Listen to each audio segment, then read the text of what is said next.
মাধ্যমের মধ্য দিয়ে সরাসরি আমাদের বক্তব্য শুনছেন বা পরবর্তী সময়তে শুনবেন, আমি সমস্ত শ্রোতাদের শুভেচ্ছা জানাচ্ছি এবং আয়োজকদের এটা খুবই বিশেষ সময়ে এই কর্মসূচি আয়োজন করার জন্য তাদেরকে কৃতজ্ঞতা জানাচ্ছি। যে দশরথদেব স্মারক বক্তৃতা, এটা দশরথদেবের স্মরণ সভা না, কিন্তু তিনি যেহেতু এই অঞ্চলের, শুধু এই রাজ্যের না, আমাদের সামাজিক, সাংস্কৃতিক, রাজনৈতিক, অর্থনৈতিক একটা সামগ্রিক আন্দোলনের তিনি একজন পুরোদা ব্যক্তিত্ব ছিলেন। তাকে কেন্দ্র করে একটা নির্দিষ্ট টপিকের উপরে আজকে আলোচনা। এখানে লেখা হয়েছে কন্ট্রিবিউশন অফ জনশিক্ষা আন্দোলন in shaping the language, culture and identity of indigenous people of Tripura। অর্থাৎ ত্রিপুরা রাজ্যের ট্রাইবাল অংশের মানুষ, তাদের ভাষা, সংস্কৃতি, অর্থনীতির বিকাশে জনশিক্ষা আন্দোলনের অবদান। যদিও আমাকে আবার বলা হয়েছে যে সামগ্রিক এই রাজ্যের বিকাশে রাজ্যে বামপন্থী আন্দোলন সম্পর্কে বলার জন্য, আমি উদ্যোক্তাদের বলছি যে আমি ওইদিকে না গিয়ে যে টপিক্সের উপরে আমি আমার আলোচনাটা রাখতে চাই।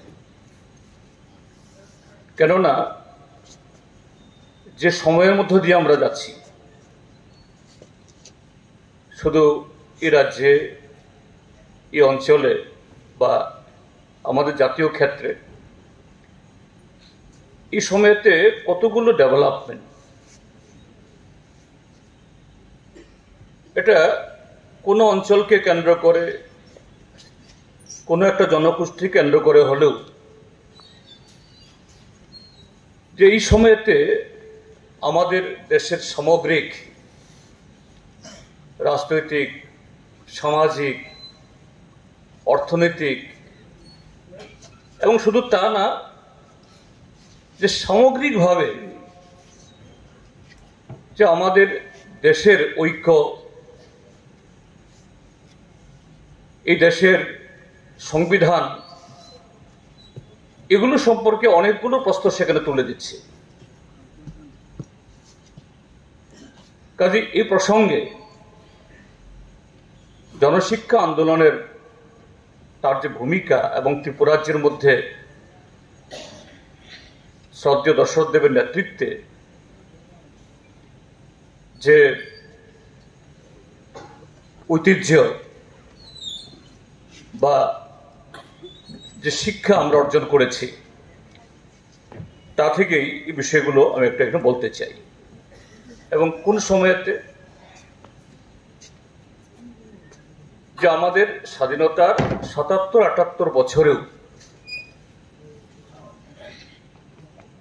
কোনো পক্ষ থেকে, কোনো মহল থেকে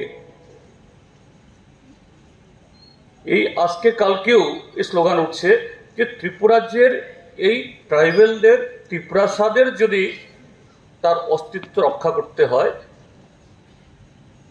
একমাত্র ত্রিপুরাসা মুখ্যমন্ত্রী করলে সম্ভব।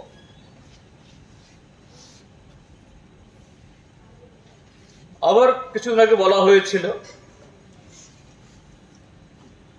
এই অংশের মানুষের অস্তিত্ব রক্ষা করতে হলে পরে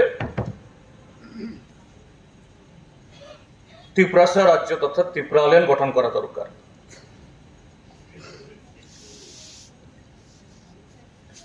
তার আরো কিছুদিন আগে বলা হয়েছিল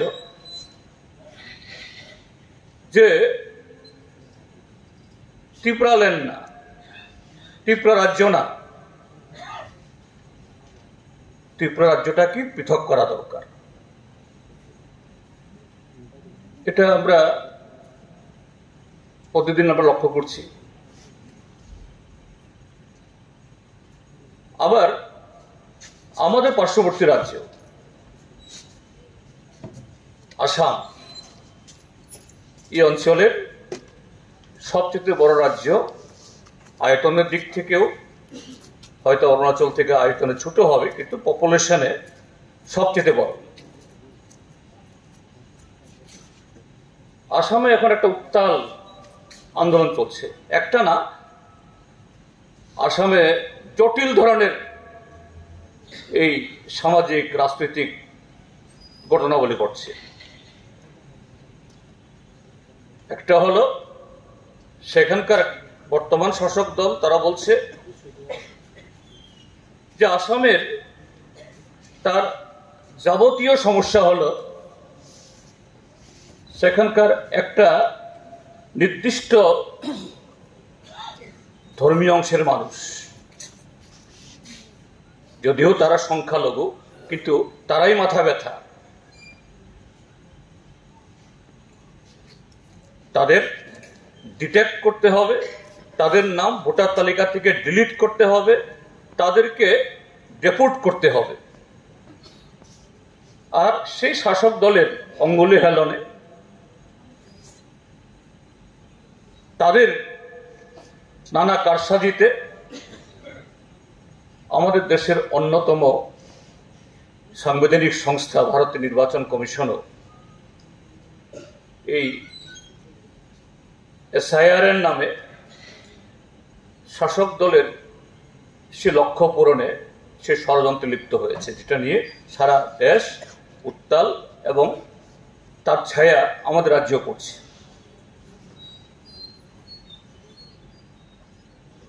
সেই সময় দেখা যায় আরেকটা আন্দোলন, আসামের 6টা জনগোষ্ঠী, যাদেরকে বলা হয় চা জনগোষ্ঠী বা টি ট্রাইব, সান্থাল, মুন্ডা, ওরাও, তার সাথে হলো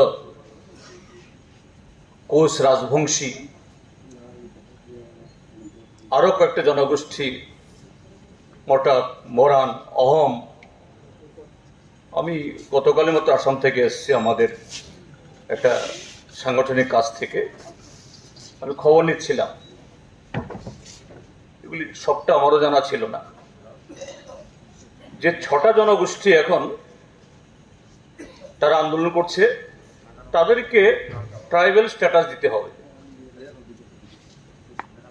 শিডিউল ট্রাইব তালিকাতে এদেরকে অন্তর্ভুক্ত করতে হবে।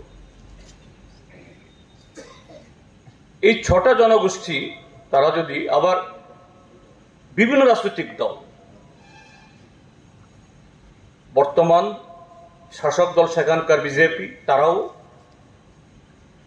এবং তার আগে যারা ক্ষমতায় ছিলেন কংগ্রেস দল, তারাও তাদেরকে বারবারই প্রতিশ্রুতি দিয়েছে, এবার যদি আমরা নির্বাচন জিতে আসতে পারি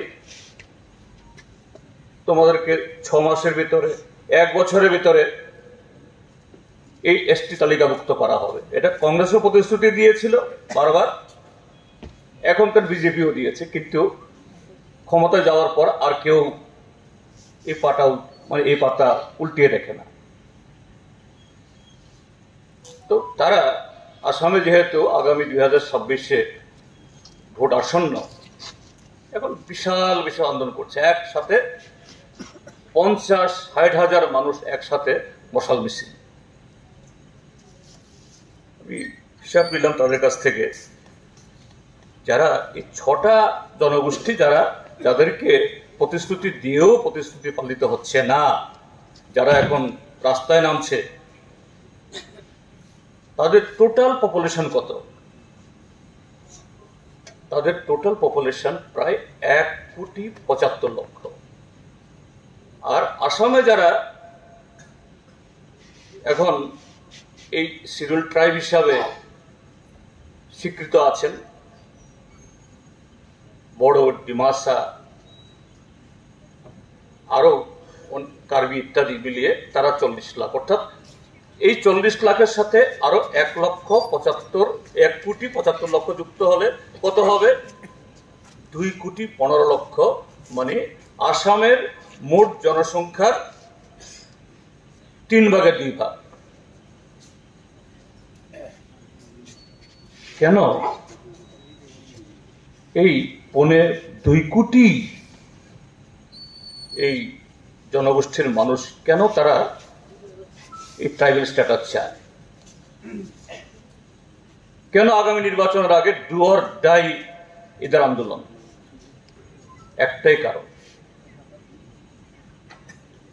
যে বর্তমান আমাদের দেশের যে অর্থনৈতিক অবস্থা, সেখানে জনজীবনের প্রতিটি ক্ষেত্রেতে এই অর্থনৈতিক অসম বিকাশের কারণে যে সামাজিক অর্থনৈতিক যে নিরাপত্তা, এটা বিঘ্নিত। যুবকদের হাতে কাজ নেই, আর এই দেশের অন্য অঞ্চলের সাথে ত্রিপুরাজ্য বা আসাম, সেখানকার সে অংশের জনগণের তাদের যে চিরাচরিত জীবিকা এই জমির উপরে। আর দেশের বর্তমান সরকার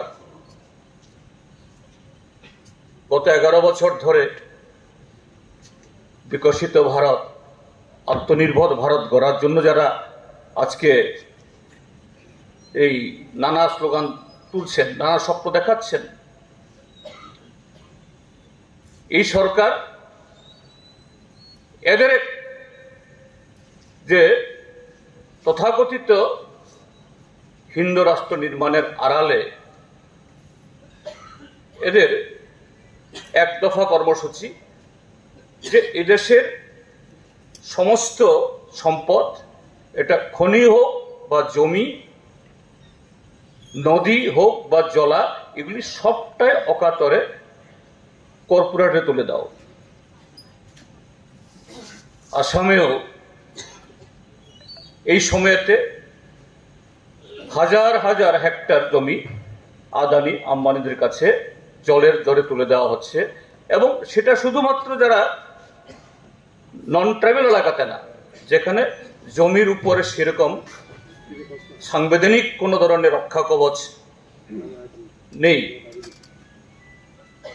এমনকি 5th schedule, 6th schedule, Karbi Anglong, Bodo territorial council 6th schedule, এই 6th শিডিউল এলাকাতে রাজ্য বা কেন্দ্র এরকম সিদ্ধান্ত নিতে পারে না, সেখানেও হচ্ছে।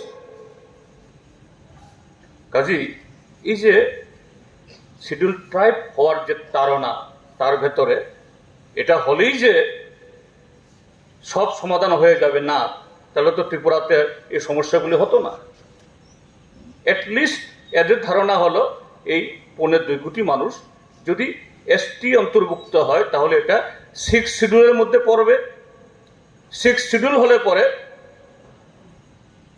জমির গ্যারান্টি, রক্ষা কবচ তৈরি হবে। কাজে এই থেকেই আন্দোলনগুলো হচ্ছে। কিন্তু ত্রিপুরা অভিজ্ঞতায় যদি আমরা দেখি, আমি আরেকটা তথ্য দিতে চাই, যে যারা আজকে বলছেন ট্রাইবেলদের অস্তিত্ব রক্ষা করতে হলে পরে ট্রাইবেল চিফ মিনিস্টার হলেই একমাত্র সম্ভব, ট্রাইবেল স্টেট হলেই একমাত্র সম্ভব, এটা তো ছিল যে আধুনিক যারা সমাজতত্ত্ববিদ বা ইতিহাসবিদরা, যে খ্রিস্টপূর্ব 8000 সাল আগে থেকে বর্তমান সময় অবধি এটাকে 8টা ফেজে এই সময়টাকে ভাগ করে, প্রি হিস্টোরিক অর্থাৎ রিটেন এই রেকর্ড বা এরকম নেই এই যুগ, খ্রিস্টপূর্ব 8000 খ্রিস্টাব্দ থেকে এই সাল থেকে 3000 সাল অবধি, তারপরে এনসিয়ান সিভিলাইজেশন, আমাদের সেই প্রস্তর যুগ ইত্যাদি, এটা সেই 3000 খ্রিস্টপূর্ব 3000 সাল থেকে এই যীশুখ্রিস্ট মারা যাওয়ার 500 বছর অবধি। তারপরে ক্লাসিক্যাল ফেজ, যে সময়েতে ইউরোপ ইত্যাদিতে একটু জাগরণ হলো, এটা এই বিফোর খ্রাইস্ট 500 থেকে এই আফটার খ্রাইস্ট 500 অবধি। তারপরে মেডিয়েভেল বা ফিউডাল সামন্ত যুগ, খ্রিস্টাব্দ 500 খ্রিস্টাব্দ থেকে 1000 খ্রিস্টাব্দ অবধি। এরপরে early modern phase, industrial phase, modern technological phase, অর্থাৎ এই শিল্প ইত্যাদির যে জাগরণ শুরু হলো, এবং যে চলতি সময়টাকে বলা হয় পোস্ট ইন্ডাস্ট্রিয়াল ফেজ, যেটাকে আরেক দিক থেকে বলা হয় যে এখন আর্টিফিশিয়াল ইন্টেলিজেন্সের একটা ইমার্জিং এরা। তো সেদিক থেকে সে হিসাবকে ধরলে পড়ে ত্রিপুরার যে যারা এখন ত্রিপুরাসা মুখ্যমন্ত্রী, ত্রিপুরাসা স্টেট যারা বলছেন, আবার এরা সে অতীতেরও গুণগান গাইছেন। হ্যাঁ, এতে কিছু ইতিহাসও আছে, একেবারে সবটাই কাল্পনিক না। যে 1400 বছর ত্রিপুরাসা রাজা শাসন করে গেছে, এবং তার নিদর্শনও আছে এখান থেকে খুব দূরে না, উজ্জয়ন্ত প্রাসাদ। এটা আজগবি সিনেমার কোনো গল্প না। কিন্তু কোন সময় থেকে এই মেডিয়েভেল অর্থাৎ সামন্ত যুগ শুরু হওয়ার পর প্রায় 1500 বছর, 1400 বছর এই সময় তারা পেয়েছে। তো 1400 বছর তো এককভাবে এখানে সেই ত্রিপুরাসা রাজারাই ছিল, এবং এটা বলতেই হয় এরা এত ভাগ্যবান ছিলেন, তাদের কপাল এত ভালো ছিল যে এই 1400 বছরে জমাতিয়া বিদ্রোহ, রতনমণি সাধুর বিদ্রোহ, এরকম কিছু কিছু বিদ্রোহ হয়নি তা নয়, কিন্তু বিদ্রোহ হলেও এটা তাদের কিছু কিছু অধিকারের জন্য সেই বিদ্রোহ হয়েছে, আন্দোলন হয়েছে। কিন্তু কেউ রাজা পাল্টাতে হবে, রাজা গদি ছাড়তে হবে, নতুন রাজা করতে হবে, এরকম কোন বিদ্রোহের কথা শোনা যায় না। রাজমালাতেও লেখা নেই, বা লিখিত না থাকলেও কথ্যভাবেও অন্তত আমি জানি না। তো সেদিক থেকে বলবো ত্রিপুরা রাজ্যের রাজবংশ অত্যন্ত সৌভাগ্যবান। অথচ এরকম একটা শান্তিপূর্ণ, সেরকম খুব ছড়িয়ে ছিটিয়ে নয়, এইভাবে নিরবচ্ছিন্নভাবে শাসন করার সুযোগ পেয়েও এত অনুগত প্রজা তাদের সামাজিক, সাংস্কৃতিক, অর্থনৈতিক বিকাশ সেই ক্ষেত্রেতে শুধু উদাসীন না, চরম চরম উদাসীনতা, যারই ফলশ্রুতি পরবর্তী সময়েতে এই আধুনিক বুর্জোয়া শাসনে সেখানে আমাদের দেশে যখন নতুন ধরনের এই শাসন ব্যবস্থা তৈরি হলো, বর্তমান সময় যা চলছে, এই জায়গায় এই অংশের মানুষ নিষ্পেষিত হয়েছে, এবং সেটা এই নিষ্পেষণ, এই আক্রমণ, এই অনীহা, এটা আরো বেশি তার সুদূর প্রসার করত যদি 1945-এর সেই জনশিক্ষা আন্দোলন না হতো, 1948-এ গণমুক্তি পরিষদ তৈরি না হতো, তার হাত ধরে বাম গণতান্ত্রিক আন্দোলন সংগঠিত না হতো, বামপন্থী ফ্রন্ট সরকার না আসতো, তার একটা দিক শ্রদ্ধেয় ডক্টর বুদ্ধরাজ দেববর্মা মহোদয় কিভাবে দশরথ দেবের নেতৃত্বে যে ককবরক ভাষা অনাদৃত, অবহেলিত, এই রাজবাড়িতে তার স্থান নেই। এই ঋষা রিগনাই এগুলো নিয়ে মাঝে মধ্যে নাটক টাটক হয়, কিন্তু এই ঋষা রিগনাইয়ের কোনো স্থানই ছিল না এই রাজবাড়িতে। যে গড়িয়া মামিতা হজাগরি নিয়ে কে কত বেশি এর মানে মানে কি বলে রক্ষক, কে কত বেশি তার মালিকানা, তার শেয়ার, এগুলা নিয়ে অনেক কিছু করে, কিন্তু এগুলা কেউ জানতোই না, এগুলো নিয়ে কোনো ভাবনাই ছিল না। রাসমালাতে এই সম্পর্কে একটা শব্দও নাই, একটা লাইনও নাই, একটা উচ্চারণও নাই।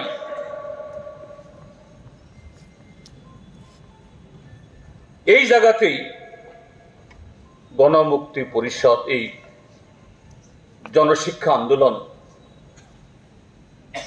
তার অবদান। মুক্তি পরিষদের ইতিকথা বোধরায়বাবু উল্লেখ করেছেন। কমরেড দশরথ দেব তার জীবনের শেষ দিকে লিখেছেন, আরেকটু আগে লিখলে বোধ হয় এটা আরো সমৃদ্ধ হতো, আমার যে মনে হয় এটা পরে। খুব বেশি বড় বই না, কিন্তু খুবই সমৃদ্ধ। তিনি সেখানে লিখেছেন যে দুর্গা চৌধুরী পাড়াতে 1945-এ 1355 বঙ্গাব্দের 11ই পৌষ এই 11 জনকে নিয়ে এই সমিতি গঠন করার পর সেখানে যে কর্মসূচিগুলো নেওয়া হয়েছে তার লেখার কোনো জায়গাতে জানা, হ্যাঁ রাজার নীতির বিরুদ্ধে, রাজার দৃষ্টিভঙ্গির বিরুদ্ধে কথা তো থাকতেই হবে, কিন্তু রাজতন্ত্রকে হটাও,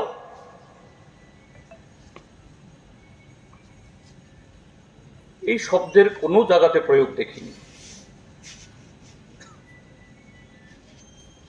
মহারাজা বীর বিক্রম তিনি জীবিত ছিলেন যখন এই জনশিক্ষা সমিতি যখন গড়ে ওঠে, সে সময়তে তিনি বোধহয় বিদেশ ভ্রমণ করছিলেন ইউরোপে। জনগণের টাকায়, স্বাভাবিক জনগণের টাকাই তো যাবে। তিনি ফিরে এসে জানলেন এখানে জনশিক্ষা আন্দোলন হচ্ছে। ইতিমধ্যে ইউরোপ থেকে ফিরে এসে হয়তো বা কিছু দেখেছেন যে না, যদি কোনো দেশের তার প্রজারা যদি শিক্ষিত না হয়, রাজবাড়ি যতই সুন্দর হোক, রাজ পরিবারের ছেলেমেয়েরা যতই দেখতে শুনতে নাদুস নুদুস হোক, প্রজার তার সামগ্রিক দিক থেকে যে প্রজার যদি বিকাশ না ঘটে, এটা সেই জাতির বা সেই দেশ বা রাজ্যের বিকাশ এটা কথা কথা থেকে যাবে।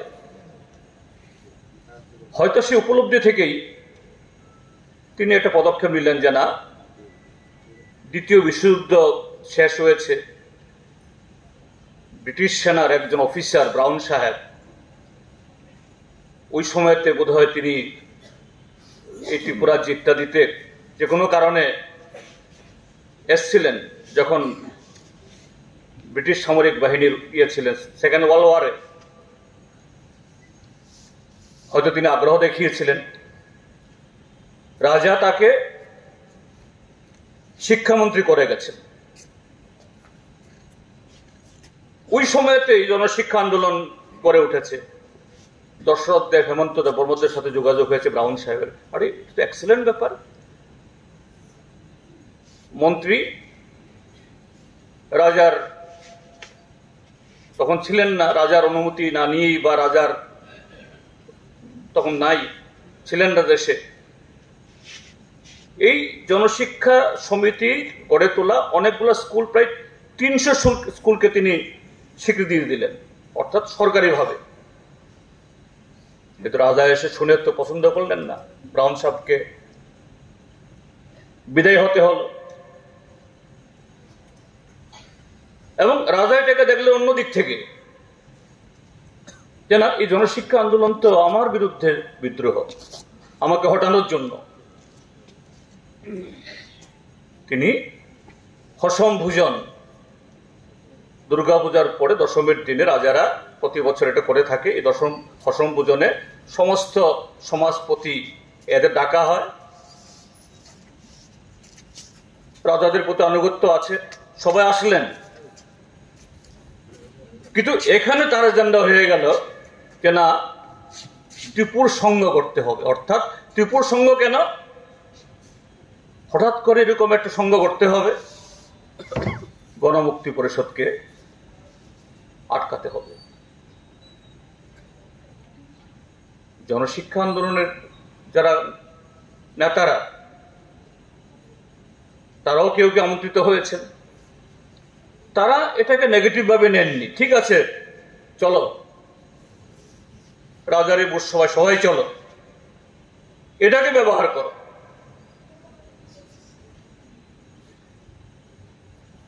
সেখানে প্রচার করো।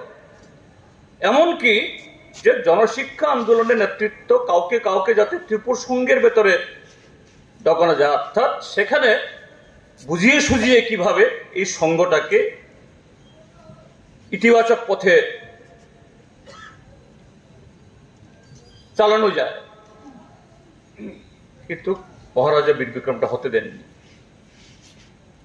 বাছাই করে করে জনশিক্ষার সাথে যারা যুক্ত, অর্থাৎ শিক্ষা কুসংস্কারের বিরুদ্ধে যারা কথা বলেন, এদেরকে বের করে দাও। এমনকি সুধন্য দেববর্মা, হেমন্ত দেববর্মাদেরকে ধরে নিয়ে জেলে ঢুকেছিলেন, পিটিয়েছেনও। যাই হোক, সেই ত্রিপুর সংঘ মহারাজা মারা যাওয়ার পর হঠাৎ করে ত্রিপুর সংঘেরও মৃত্যু হয়ে গেছে। জনশিক্ষা সমিতি তার কাজ করেছে। 48 সালে এই গণমুক্তি পরিষদ গড়ে উঠেছে। মহারাজা মারা যাওয়ার পর 1949 ইংরাজির অক্টোবরের 15 তারিখ আনুষ্ঠানিকভাবে ভারতবর্ষের সাথে যোগদান হওয়ার আগেই এটা মোটামুটি ঠিক হয়ে যায়, ভারতের লোকে যোগদান করবে। দিল্লি থেকে পাঠানো হয় দেওয়ান করে নানজাপ্পা সাহেব। নানজাপ্পা হলেন তেলেঙ্গানা বিদ্রোহে দমনকারী পুলিশ অফিসারদের মধ্যে অন্যতম। তিনি এখানে বললেন যে না, এটা তো এই গণমুক্তি পরিষদের আন্দোলন, এটাকে দমন করা তো জলবাদ, আমি তেলেঙ্গানাতে এত সব করে এসছি। তো এখানে এসে এই গণমুক্তি পরিষদ প্রভাবিত এলাকাগুলোতে মারাত্মকভাবে সেদিন তার বাড়ি ঘর পুড়ে দেওয়া, উচ্ছেদ করা, অমানসিক যা নির্যাতন করা যায়। এই খোয়াই বা সদর এসব জায়গাতে কোনো ট্রাইবেল আর বাজারে উঠতে পারছিল না। সেরকম সময়েতে এই গণমুক্তি পরিষদ যে না, যে আমরা কেউ আর বাজারে উঠতে পারবো না, যেহেতু উঠবো না, অফিস কাছারিতে গেলেই পুলিশ ধরছে, অমানসিকভাবে মারপিট করছে। এটা প্যারালাল সামাজিক ব্যবস্থা। কিন্তু সেই সামাজিক ব্যবস্থাতে এই টিএনবির সময়তে, এটিপিএল এর সময়তে, টাইগারের সময়তে, এনএলএফটির সময়তে এরকম তারা এনএলএফটি সরকার, টিএনবি সরকার করে গড়পড়তা, টাকা তোলা, বিচারের নামে খুন করা ইত্যাদি করেছে। কিন্তু শান্তি সেনা, গণমুক্তি পরিষদ এমন ডিসিপ্লিনের মধ্য দিয়ে এই সংগঠনগুলোকে পরিচালনা করেছে যারা সেখানে থানা পুলিশে না গিয়েও যে গার্হস্থ্য বা সামাজিক এই সমস্যাগুলো সেখানে সমাধান করার জন্য সংগঠন সে ভূমিকা নিয়েছে। কাজেই সেই সংগঠন নেতৃত্বে পরবর্তী সময়তে গণমুক্তি পরিষদ গড়ে ওঠা, বামপন্থী আন্দোলন গড়ে ওঠা, তাদের নেতৃত্বের বামপন্থী ফ্রন্ট সরকারের ভূমিকা নেওয়া, স্বাভাবিক সেই সরকার আমাদের দেশের বর্তমান সংবিধানের চৌহদ্দির মধ্যে সেখানে সেরকম ভাবে সবকিছু সেট না থাকলেও কিভাবে তার ম্যাক্সিমাম জনহিতে এটাকে ব্যবহার করার মধ্য দিয়ে একেবারে পিছিয়ে পড়া, একেবারে অবহেলিত তাদের দীর্ঘমেয়াদী বা স্বল্পমেয়াদী সামাজিক, সাংস্কৃতিক, শিক্ষা সব দিক থেকে এই বিকাশ ঘটানো যায়, সেগুলো আমরা প্রত্যক্ষ করেছি।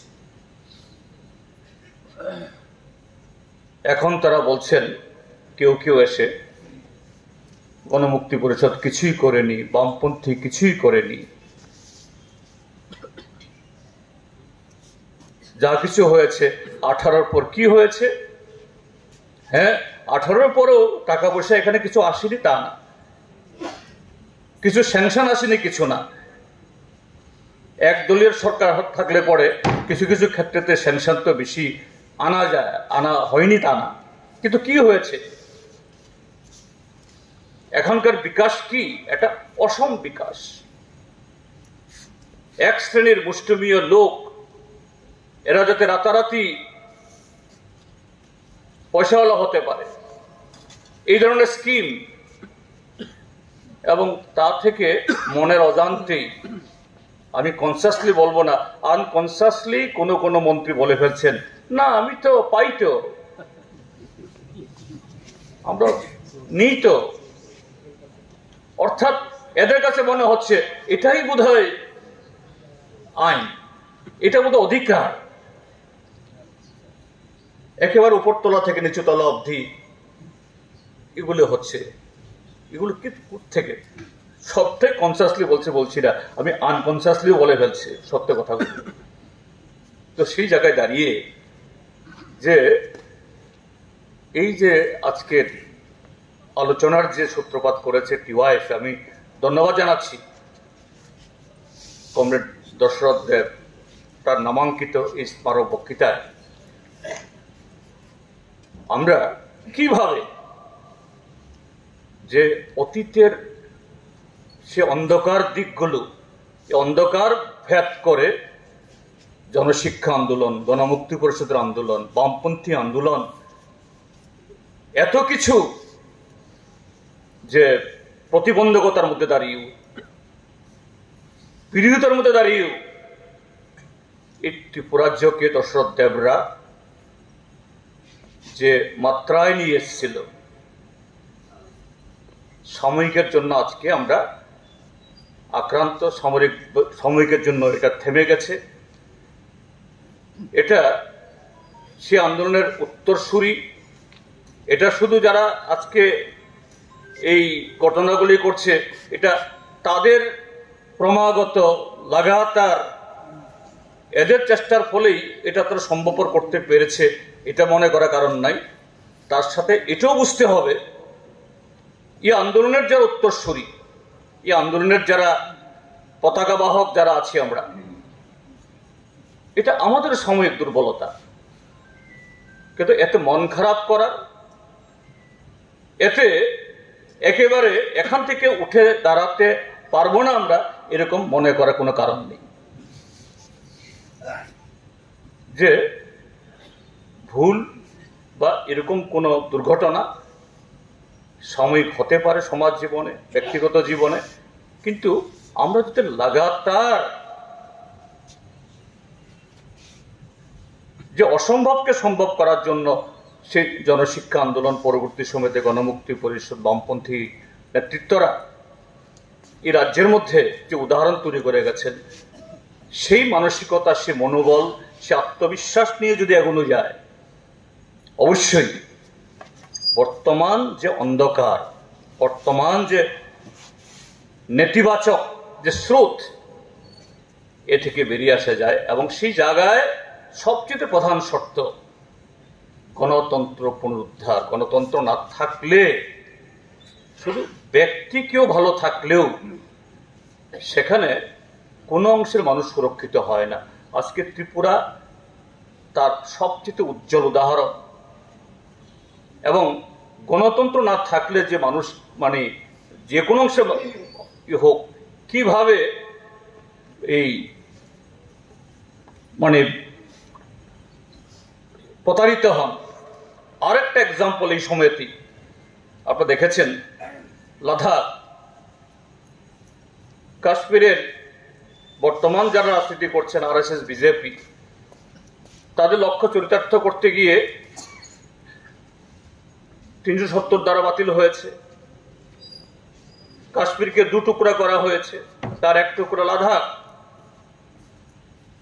লাদাখের মানুষকে খুশি করানো হয়েছে। তোমাদের আপাতত কেন্দ্রীয় শাসিত রাজ্য, কিন্তু তোমাদেরকে শুধু কেন্দ্রীয় শাসিত রাজ্য না, গোটা লাদাখকে 6 শিডিউল করা হবে। অর্থাৎ 6 শিডিউল মানে হলো ওই আবার জমির গ্যারান্টি। লাদাখি ছাড়া অন্যরা এসে এখানে তোমার জমি দখল করতে পারবে না। এবং শুধু তা না, তোমাদেরকে পূর্ণ রাজ্য দেওয়া হবে। এবং সেখানে সমস্ত অংশে সমর্থন পেয়েছিল। 2014 সালের লোকসভা নির্বাচনে লাদাখের একটা অল্প বয়সী যুবক এমপি হয়ে এসেছিল, পার্লামেন্টে একটা বক্তৃতায় খুব ভাইরাল হয়েছিল, নামটা ভুলে গেছি আমি যুবকটা।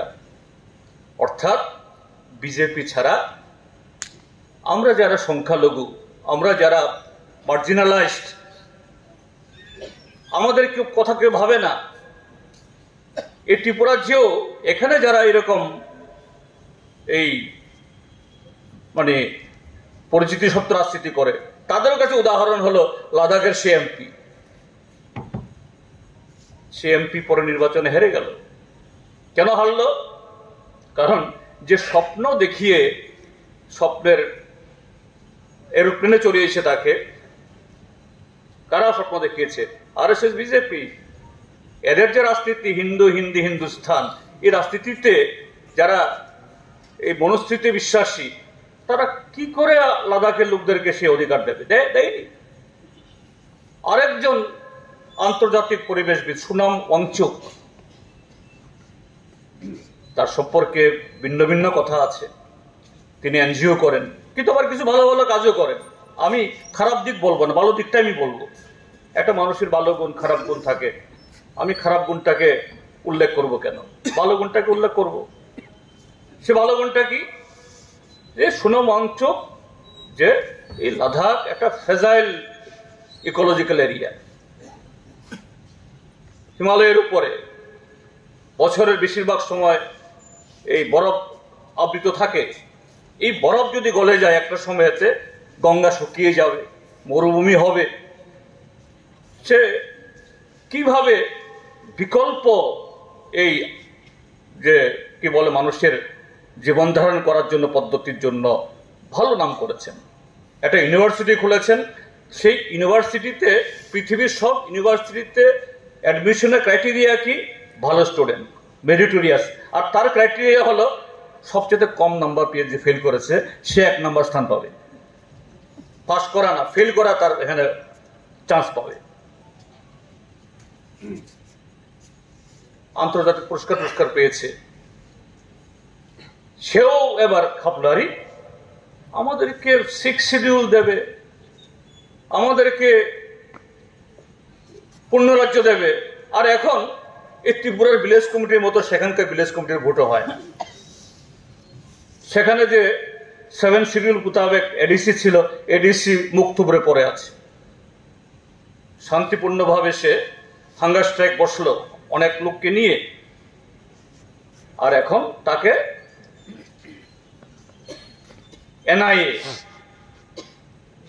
সে দেশদ্রোহী দেশদ্রোহী আইনে তাকে গ্রেপ্তার করে ওই যোধপুর জেলে ঢুকিয়ে দিয়েছে।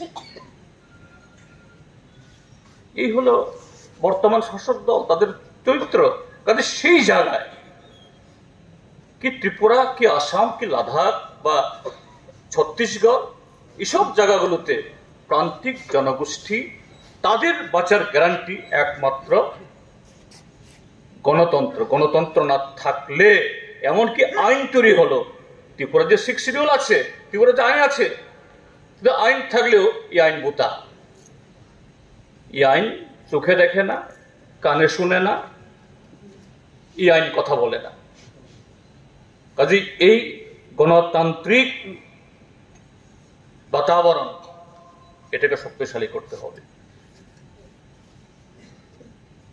আজকের আলোচনাতে আমি বলবো, সেই গণতান্ত্রিক পরিবেশ যাতে পুনরুদ্ধার আমরা করতে পারি, সেই গণমুক্তি পরিষদ জনশিক্ষা আন্দোলনের সেই সুফলকে যদি আমাদের সত্যি সত্যি দেখাতে হয়, এবং নতুন প্রজন্ম যারা এখন ওই বোবাগরা করে যারা এটা মানে গাঁজার নেশায় যারা মুক্ত হয়ে আছে, সেই গাঁজার নেশা থেকে মুক্ত করতে হলে পরে আমাদের একটু পরিশ্রম করতে হবে, যেতে হবে তাদের কাছে, এবং অবশ্যই তাদের উদ্ধার করা যাবে। এই কথাগুলো বলে আবারও আয়োজকদের কৃতজ্ঞতা জানিয়ে এরকম একটা আলোচনা সভা সংগঠিত করার জন্য আপনাদেরকেও ধন্যবাদ জানিয়ে, আমি দুঃখিত একটু বেশি সময় নিয়ে নিলাম। আপনাদের সকলকে ধন্যবাদ জানিয়ে আমার বক্তব্য শেষ করছি। নমস্কার, খুলুমকা।